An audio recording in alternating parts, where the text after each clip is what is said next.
The last thing Zuri Bennett expected on her walk home from the late shift was to save a life. Her feet ached, her uniform smelled of coffee and fryer oil, and all she wanted was sleep. But fate never asked for permission. The screech of tires split the night. A woman's scream echoed across the empty street. Zuri looked up just in time to see a black SUV jumping the curb, straight toward a young woman frozen in shock. Zuri didn't think. She moved. Her body slammed into the woman, shoving her out of the SUV's path.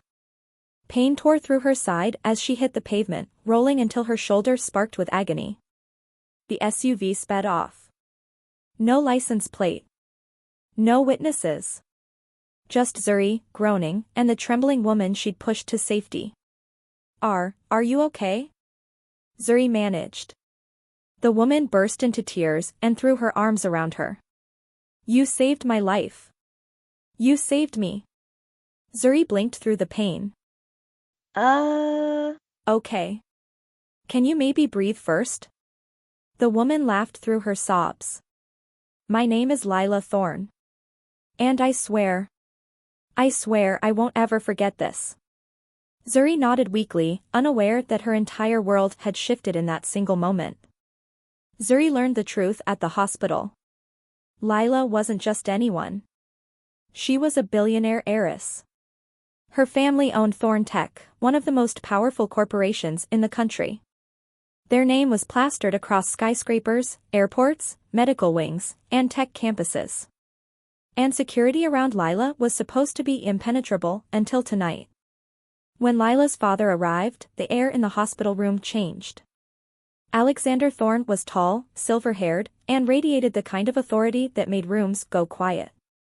Behind him stood his eldest son, Cassian Thorne. Zuri's breath caught. She had seen him before, on magazines, business forums, the Forbes list.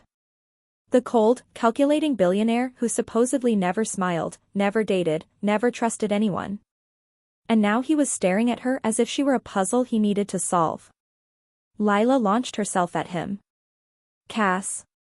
She saved me. His hand froze in her hair. I know. His eyes flicked back to Zuri. Thank you, he said, voice deep, steady, and unreadable. Our family is indebted. Zuri shifted awkwardly. Really, it was nothing. Just reflex. Cassian tilted his head slightly. Most people run away from danger. Not into it. Well, she muttered, I'm not most people. Something flickered in his eyes, approval, maybe. Or curiosity. Alexander stepped forward. Miss Bennett, anything you want, him, money, protection, medical bills, we will cover it. Zuri raised her hands. Sir, I'm not looking for anything. I just want to go home. Cassian's jaw tightened, as if her refusal bothered him. But the heir said nothing. Not yet. 3 days later, Zuri's life exploded again. 2 men in suits intercepted her outside her apartment. Before she could panic, Lila jumped out of the back seat of a limousine. Zuri. Thank God. We need to talk. Inside the limo, Lila wrung her fingers nervously. The accident wasn't random, she whispered. Someone was trying to kill me. Zuri stiffened. And now, Lila continued, whoever targeted me might come after you. You saw too much. You saved me. You're a loose end. Zuri's stomach dropped. You're saying someone wants to kill me too? Lila nodded, tears brimming. But the real shock came when Cassian's deep voice rumbled from across the seat. We can't protect you unless you join the family. Zuri nearly choked. Join, what? As in, security staff? No, Cassian said flatly. As in legally tied to us. Untouchable. Protected by the Thorne legacy. Zuri blinked. Are you asking me to? Yes, Alexander Thorne interrupted. To marry my son. Zuri stared at Cassian. He didn't look away. His expression was unreadable, but something dark and determined glinted behind his eyes. This is insane, she whispered. You can't just marry someone to protect them. Cassian leaned forward slightly. I don't do anything I don't want to do. So you want this? I want you alive. Heat shot up Zuri's neck. She tore her gaze away. There has to be another way. There isn't, Alexander said. Marriage makes you legally protected. Anyone who targets you would be declaring war on the Thorne Empire. And the enemies know that, Cassian added. No one touches what's mine. Zuri's heart hammered. I can't just marry a billionaire stranger. Cassian's voice dropped lower. You saved my sister. Let me save you.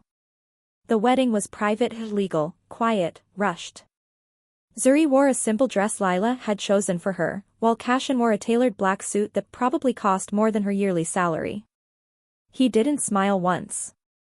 Not when the officiant began. Not when the vows were exchanged. Not when he slid a diamond ring onto her trembling hand. But when he said, I do, his gaze held hers with an intensity that made her heartbeat trip. After the ceremony, Cassian escorted her to the waiting car. Zuri whispered, this doesn't feel real. It is, he replied. And until this threat is gone, you stay by my side. Everywhere. She swallowed. Cassian, you didn't have to do this. He looked down at her, expression unreadable. Yes. I did. Living with Cassian Thorne was overwhelming. He was quiet. Controlled. Disciplined. He moved through his penthouse like a man who owned every inch of the world and trusted none of it. But he was never unkind. He opened doors for her without thinking. Remembered how she liked her tea. Adjusted his long strides so she didn't have to rush. Protected her with a presence that made her feel seen and shielded. One night, a storm rattled the glass walls of the penthouse.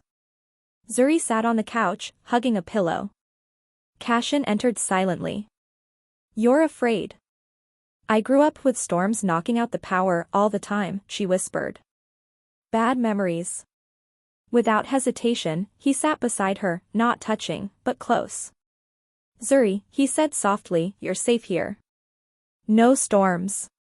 No men with hidden motives. Not as long as I'm breathing. Zuri looked up, stunned. Why do you care so much? Cassian hesitated. Then he whispered, because the night you saved Lila, you didn't just protect her. You changed everything. Her breath caught. What do you mean? For years, he said slowly, I've lived in a world where people want me for money, power, access. You didn't want anything. You risked your life without thinking. I haven't forgotten that. His eyes darkened as he held her gaze. You are the first unexpected thing in my life that didn't feel like a threat. Heat bloomed across her chest. Cassian. He stood abruptly, jaw tight. His voice was low, controlled.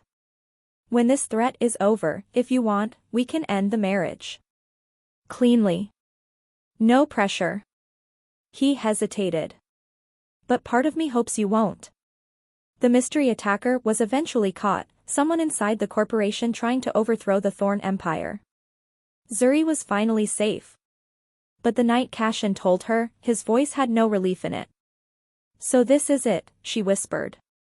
We can end the marriage. Cassian stepped closer. Is that what you want? I don't know, she admitted. This started as protection. Not love. And now, he pressed. Zuri swallowed. Now it feels like something else. Something I don't understand. Cassian brushed a hand along her jaw, gently tilting her face up. You don't have to understand it, he murmured. You just have to feel it. Her heart raced. Cassian.